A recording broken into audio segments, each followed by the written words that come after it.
Dallas here. Quick story for context on the Van Winkle thing.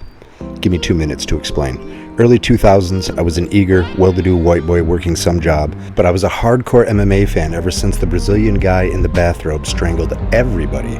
Every second of my free time was spent on the Underground Forum, or the UG, studying martial arts and techniques, how they were blended into MMA, arguing about bad decisions, exhilarating fights, and Pride versus the UFC and which org had the better Fedor fighters, Gomi. I'm a tad biased. See, I created Gomi Head, an unparalleled career achievement that became a meme before they were even memes. Gomi Head was my rabbit foot of sorts because the most hideous piece of art turned out to be a beautiful thing. Then I left that one job, and simultaneously, this really chill and funny ring announcer in New Jersey invited me to write for his own MMA website. And I always wanted to be a writer, and I loved MMA, so I was like, okay, man. And I set up shop at thegarv.com. So now I kinda got paid for putting my goofy photoshops in the daily articles I was writing. They were all matchup analyses called dissections. But we built a team, had a blast, did a weekly podcast with some cool guests. I was a freak about the unified rules, scoring, and judging, so I wrote a ton about that and kept doing my goofy photoshops. Cage Potato hit me up for a few guest articles. UK outlet Fighters Only published a few articles and my interview on rules and monitors for judges with the UFC's Mark Ratner.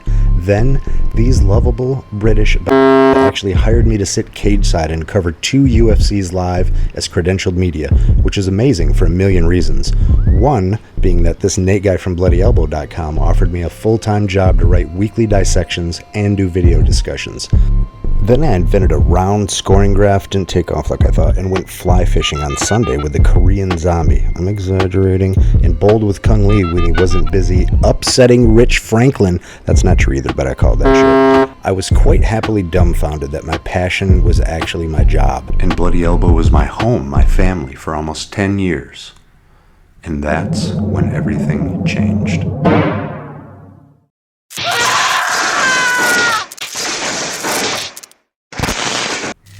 I begrudgingly left BE for what seemed like greener pastures and returned to MMA just a few months ago. It was like waking up from a 6-year dream to a confusing and mysterious new landscape.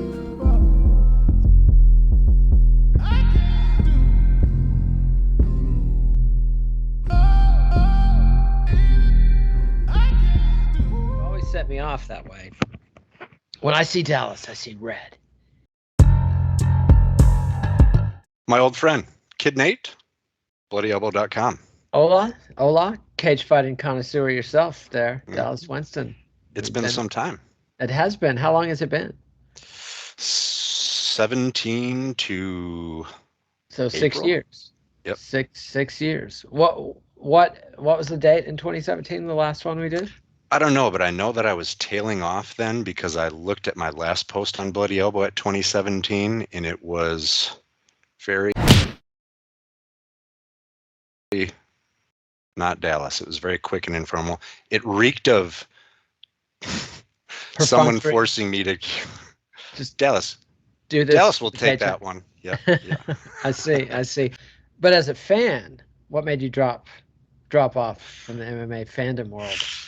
Well, I mean, you know the grind, man. Our gig was there. I remember there were times I used to do dissections, breakdowns, predictions, analysis, and my whole thing was I used to scoff at the other journalists where they would have maybe 2 paragraphs for the main event. I see you holding back a yawn. This is exciting shit. Hey! Don't. Back. I was not holding back a yawn. I was breathing deeply. Go ahead. We're gonna throw that on the instant replay. They would have maybe 2 paragraphs. My question to you, good sir, what have I missed? What has changed? What kind of environment, what kind of surroundings am I in right now? I mean, it's not from your jaded view. Well, you know how jaded and cynical I am. It's not the most fun environment. I mean, I think Justin Gaethje continued to have great fights for the next couple of years. Like he fought Dustin Poirier in 2018. Tony Ferguson had a great run. I would catch up on all his. He had a great fight with Anthony Pettis in 2018. Max Holloway had a great run at featherweight. I have one quick interjection. Bantamweight. Here's one I had so I'm a Diaz brothers mark. as hard as it gets. Yes. I had no idea that Nate fought Tony Ferguson, so I did watch that. That's a heck of one. And you also got to watch, Khabib Nurmagomedov versus McGregor from UFC 229. That's a massive, major, important fight. I did see that fight. Okay. years ago, shortly you after. Saw it when I think that was big enough, and the aftermath as well. I did watch Conor box Floyd. For my money, the best sort of round robin was all those Alvarez, Gaethje, Poirier, all those guys, anybody that overlapped out. Like Alvarez Poirier 2 was a great fight. I can't remember what year that was. But that was some good stuff. I have an important question right here at this particular moment. Congruent. I did watch a little bit of the new Ultimate Fighter. Yeah, the one with Conor and Chandler coaching. That is the one, indeed. Words came out of Dana White's mouth that I didn't think it was possible. When he was introducing Michael Chandler, he said something been successful in other organizations. I was like, what? Whoa, are these other? Existed? So sarcasm for those who don't know, but they would. I mean, even on the broadcast, I think Joe Rogan, I'm guessing, was the first one who would just casually mention it and maybe say, I don't give a shit. I can't just, he's got enough integrity to acknowledge it, but without going too far. But before that, other organizations, especially competitive ones.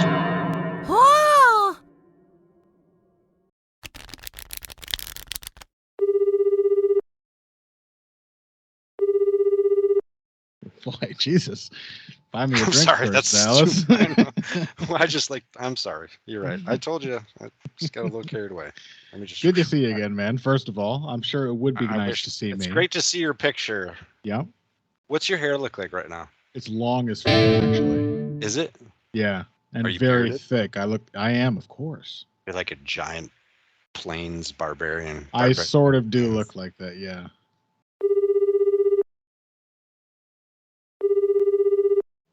It's been a while. You're aging well. I'm going to say Jason Momoa. Wow. Very flattering. It really is. I mean. Hey, Dad. Dallas says I look like Jason Momoa. She not said so much that from before. the side. She did say that before? Not so much from the side. Yeah.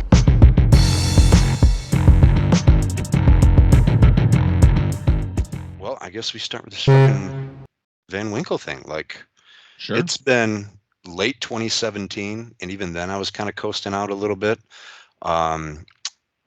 Real quick before you tell me everything that I missed, two minor, one's not an observation. The one that I did see was Yair Rodriguez in My Homeboy, the Korean Zombie. That elbow knockout, it has to be one of the best ever in the history of MMA. Maybe. Probably still up there. On the subject of best knockouts ever, you have not seen Joaquin Buckley. You probably don't even know who Joaquin Buckley is. Nope. I saw him cemetery kick somebody just last week. Yeah, he hit the only jumping, spinning back kick to the face knockout I have ever seen in high-level MMA over, I think it was a guy named Impa Kasanganay, who is no longer in the UFC. Okay. And you say jumping, we're talking straight up in the air type. We're talking a jumping, spinning back kick. Yeah. And not like get a not couple just steps. that. A jumping, spinning back kick off of getting the other foot caught. Oh, I'm okay. So he threw a kick, the guy trapped it. Uh-huh. I actually saw a quick little highlight of that, but it's ridiculous. That like blew up mainstream for a minute. That was on like ESPN highlights, and that was everywhere because it was truly movie shit. But either way, point being, I think I have seen that quick clip, and it's undisputable the reaction time and the athleticism it takes in the moment to flow right into, oh, you're catching that foot. How does this other one taste? And that dude's got to be an insane athlete. There's just a certain aesthetic to a KO too, isn't there? Like, it has to look like choreography to an extent. You hit a guy, you get a moment to absorb what happened. Slowly, like a felled tree falls down. It's just a perfect knockout. It's like in real life it's perfect, but it's actually what I hate in the movies, because I always want to say it's not that pretty. It's not Right. that perfectly choreographed. It's too pretty to be a real knockout, and yet it's real. Wow. No. Okay. What else you got? Well, I thought of a few things that you missed. I mean, 2017, last time you were plugged in, you have missed. I mean, we can talk trends in among MMA fighters. Like, you were here for the front kick era, you know, like Anderson Silva and Lyoto Machida landed front kicks, and then for a minute, everybody was trying to do front kicks to the face. Those haven't vanished, but you have really missed the ongoing calf kick era in MMA. Okay. Everybody throws calf kicks now. All the time. Noticed it. I think it was around before, but maybe it was very rare. It looked Ben like a Henderson, misfire. Yep. Ben Henderson threw them a lot. Back in the WEC days, though, right? Who threw them in WEC? I'm asking if Bendo did. Bendo threw them in the UFC as well. Bendo did a lot of other weird shit too. I mean, he used to like kick people's legs with like the ball of his foot when he was pressing them against the cage, and he was very innovative with little attritive, damaging techniques. Yep. But everybody, it honestly, like, people, most fighters do not throw low kicks unless they're calf kicks anymore. Okay, so that has kind of taken the place of the standard chopping lead low kick. Yeah, for better and for worse. I mean, to be honest, I'm a little surprised we have not seen more people snap their goddamn legs in half, because when this like trend first started, it seemed we were suddenly seeing a lot of horrifically broken tibias. Well, I suppose that would make sense, right? Because that's why you don't kick directly at someone's shin, right? It was the meaty thigh was kind of the thing, and there's still a risk that you're going to catch a patella or something in there, but to dig into all that, and there's that old reference of, who was that, Maurice Smith, where it's like a baseball bat kind of thing. So now the difference is, instead of just above the knee, it's just below the knee. Is that the deal? Yeah, and it's right on the side of the calf, and you know, by all accounts, it sucks. I mean, it's a horrible, horrible place to get kicked. It's fucking brutal. That's like shin splints. Have you ever had shin splints? I have, actually, yes. Not fun. Yeah, people say it makes your foot go numb, and I have seen people like roll their ankles after getting kicked in the calf. I think it probably hits the sciatic nerve or something like that. Yep. But they're also, this is MMA, and this is the funny thing. There's continuity here, because you were around for a long era in which people could have been checking normal low kicks and mostly weren't. And in MMA, in the UFC, exactly, it was actually a rare thing to check low kicks. Yeah, and that's the case with calf kicks. They should be easier to check. And you will not be surprised to hear that of all the last 5 or 6 years, it feels like this has been really prominent. The only guy I've seen just effortlessly check them and make them look like a fake technique that shouldn't work was Jose Aldo. Okay. Against Pedro Munoz. Pedro Munoz thought he was going to calf kick Jose Aldo. Aldo just either lifted his foot or just turned his knee out and immediately took away the very idea of a calf kick. It should be an easy technique to defend, but this is MMA. Defense comes last. And so they continue to be a serious impact in many, many high-level fights. So I have like a little thing, like a little thought bubble that always pops up for checking kicks, in that it still hurts like a bitch.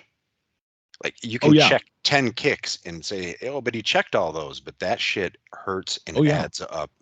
So really, it's just that you don't have your full weight on it, which of course is incrementally less impact and force. But I mean, that will still wear you down. And it's a quicker check, right? It's a quicker check too. For sure. To check the lower kick on the calf, I mean, you don't even have to really lift the leg. A couple inches off the ground, right? Right. And they are aiming closer to the thick upper part of your shin, which is what you want to check with. But yeah, it sucks. I mean, I've gotten like a crippling bone bruise that took me out of training back when I was still doing Muay Thai, from checking a kick from a hard kicker with shin pads on. Oh, okay. I was glad, because I thought you were going to say from a kick, and I was going to say, well, I've got it just from checking, just literally checking kicks. Like That's what it was. Hobbled for a couple days. Yeah. Absolutely. Yeah. It takes this is why I think a lot of MMA fighters don't do it, but it takes a long time to condition and deaden those nerves to the point where you just don't really feel it anymore. Oh yeah. And so in Thailand, like the essence of Muay Thai, these dudes go out and literally kick trees. They are young trees though.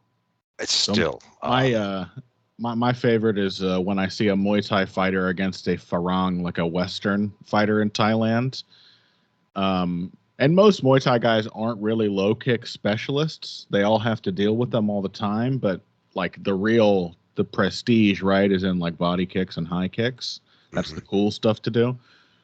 But the last one I remember, I'm not up on any of this anymore, was a guy named Porn Sanai. And I've seen him against a couple of Westerners where they checked his kicks and he was like, great. And he just kept kicking their checks and won fights by crippling them because he didn't feel it. And despite the fact that they were defending properly, they were feeling it. And he broke them with that. I've seen that happen a few times. So yeah. Give me his name again. Porn Sanai. Spelled like porn. Sanae. No, never heard of it? No. That's something you've missed. Porn? Too. Pornography?